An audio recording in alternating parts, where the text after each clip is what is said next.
Well, hey everybody, it's Sarah, the Real Simple Mama, out here on a really warm, I almost said April, it's May, isn't it? Oh God, it's May. May afternoon here in South Texas with my girls. I am hanging out in their new chicken pen. We just built them their own little zone here in our backyard, which you can see on our other videos. But today I wanted to talk a little bit about picking breeds of chickens, how to know what kind of breed is right for you, talking a little bit about my breeds, and just some information in general, whether you've got a flock and you're looking to expand, you are planning on getting chickens, you are thinking about it. This is just my experience. Now again, I'm not endorsed by anybody and I'm not of above average intelligence, so this is just my experience with backyard chickens. So first I'll tell you about our girls, if you haven't met our little feathered trio already. I have 3 hens. They are just over a year old. This is Calypso. She is a black sex link, and I'll explain what these breeds are here in just a minute. Lollipop is a gold sex link right there. And then Dottie is my silver-laced Wyandotte. What in the hell does that mean? So the bad news is there are literally hundreds of breeds of chicken, even if you're just in the United States. But of course, if you are across the pond, as it were, if you are somewhere else, then of course there's going to be different names or different breeds of chicken. Breeds are basically determined. Uh-oh, my son's got... Oh, they just got a treat, so I bet they're probably not going to even come over, baby. So right now, the main 2 facts that I can give you that you want to look into if you're picking breeds of chickens or if you're researching or whatever. 2 different things. The first is going to be where you live, what the climate is like where you are. Do you get a lot of snow in the winter? What's the hottest that it gets in the summer? Those 2 things. Primarily what I just mentioned, how hot it gets and how cold it gets, and we'll go into that more in a minute. So that's the first factor. The second factor is, what do you want chickens for? Do you want them just to be a friendly pet? In other words, you want a breed that would be good with kids. They've got a good temperament. They're really friendly. They're cute. Are you wanting to show chickens? Are you wanting to breed chickens? Do you want them for eggs? Do you want them for meat? What is the point of you getting birds? And so those 2 factors, the climate where you are and the purpose of your birds, will really help narrow down from the literally hundreds of different kinds. I can tell you that most chickens will have the traditional feathers here that are pretty much waterproof. Of course, that's once they're full grown. There are some breeds like Silkies, which are the quote-unquote cute chickens that are really good for children. They have just down, it's like just fluff, like floof. They don't have normal feathers. Naked Necks is a breed of, almost said a brand, is a breed of chicken where literally their neck have no feathers on it, and they're really creepy and kind of gross looking in my opinion. Frizzles are chickens whose feathers are turned out. They've got like a little Nancy Drew flip going on. Those 3 breeds, and I'm sure there are others, they are not able to control their own body temperature nearly as well because they don't have these traditional standard feathers. So you're going to want to keep that in mind. I will tell you that as far as climate is concerned, chickens are normally a lot better to stay warm in the cold than they are able to stay cool in the heat. So if you are in, I don't know, South Texas like I am, where we easily get over 100 degrees. I mean, it's the beginning of May right now and it's almost 90 degrees. So we're going to be getting easily to 108, 110 this summer. You want to make sure that you are getting breeds who are known for that area. They are common in the area because they'll be bred to be hardy. Just like if you've ever done any landscaping, there are plants that are specifically bred for your zone. They are good for the area that you live in. The same is true for birds.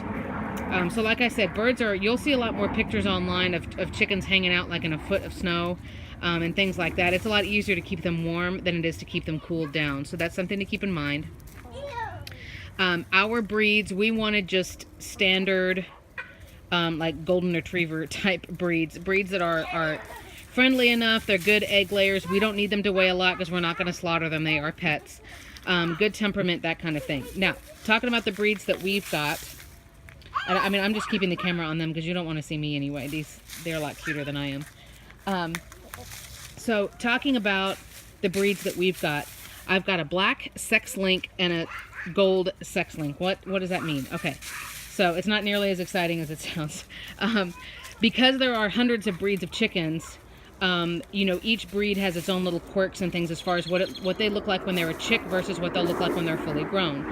And you can always Google these pictures. You can look them up on Pinterest to see, you know, Wyandotte chicks. And it'll the good pictures will show you a composite. It'll be like, this is the picture of the baby. This is the picture of what they look like when they're grown up. And here is a female chick and a male chick and a female adult and a male adult. And then you can kind of know.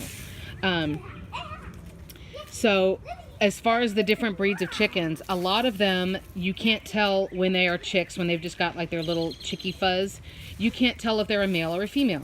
And as far as breeding or like going to a feed store or whatever, that's called straight run.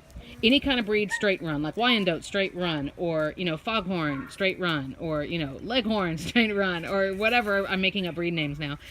Straight run means we don't know if these are boys or girls, so buy at your own risk because... yeah, we can't tell. There are different methods that people will tell you about of, oh, well, I can tell you if it's a male or a female. You can look at the feathers on the wings, and you can look at this thing on their butt and all of this. It's like, no, you can't. So unless that chicken is specifically bred to look different at birth or at hatching of a male or a female, then a lot of times you just kind of buy them and you're like, I hope you are what I want you to be. Case in point, we started out with 6 chickens. We had 6 chicks we bought a year ago. We had another silver laced Wyandotte, which she just looks like she's laced. She's black and white. And then we had 2 Rhode Island Reds that we were assured by the guy at Tractor Supply, like, oh, he has this secret method. Yeah, right. 3 out of our 6 ended up being males. They ended up being roosters, and we had to rehome them. So, too bad. So, sex link, getting back to the original point here, a sex link chicken is one where they have been bred to look completely different when they hatch. So, it's really, really obvious if you're buying a girl or a boy. That way, there's no, you know, you don't feel like you kind of got screwed over or you got lied to. Like, I can only have hens, I only want hens, and now I have, you know, all of these roosters. So there are different colors of sex links. She is a gold, and she just looked like the stock, like cute little yellow chick when she was a baby. So she's a gold sex link. So we knew, you know, exactly. We were 100% confident that she was a female. The same thing with Calypso. We were 100% confident that she was a female because she was a black sex link. So they are separated once they hatch. You know, when they've dried out and everything in the incubator, they separate them male and female so you know exactly what you're getting. So a sex link is good if you're like, hey, we're not allowed to have roosters, or I don't want to be, you know, propagating more babies. You know, we don't want that. I will say about the black sex links, she has her little copper collar on her where she looks absolutely gorgeous. And if I can get her in the sunlight, Calypso, her feathers shine emerald green. Like, oh my God, she's such a beautiful chicken. And she knows it too. She's such a brat. Black sex links will sometimes have just a little bit of copper on their head or on their breast, or maybe they'll be completely black.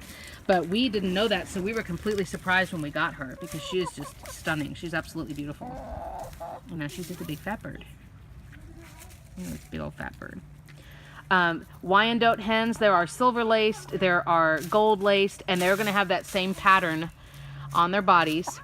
You'll notice too that their crest and wattle, the red parts on their face, essentially, the ones on the Wyandottes, her crest is very, very flat, and that's typical of Wyandottes. They're good layers. I will say our 2 out of our 6, and this may have just been coincidence. Hey, sweetie.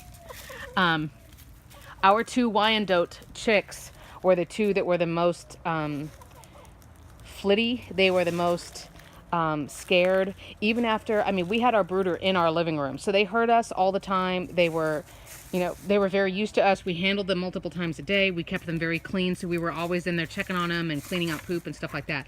And Nugget was the name of the rooster that we got rid of, who looked, you know, who was the boy version of Dottie. And both of them, they were both always kind of skittish. So she's also the least reliable layer that I have out of the 3 girls. She started laying the latest, and she only lays about, instead of once every 24 hours, Dottie's like once every 30 or 36. So sometimes I'll come out and I'm like, all right, are we going to have dumplings or what? And I go to check and see who's done their job. And Lollipop was the one that started laying first, and she is super reliable. Calypso lays a little bit later after she's gotten a few hours of sun, but she's super reliable. And Dottie sometimes doesn't lay until 8 o'clock at night. So that may just be our experience with our Wyandotte Wyandottes. I know they came out of New Mexico, if that matters to anybody, for a hatchery that works for Tractor Supply. But the Wyandottes have been the ones that were, she's definitely stunning and she's definitely beautiful. But Dottie's been the one who's kind of like, you kind of fail as a chicken.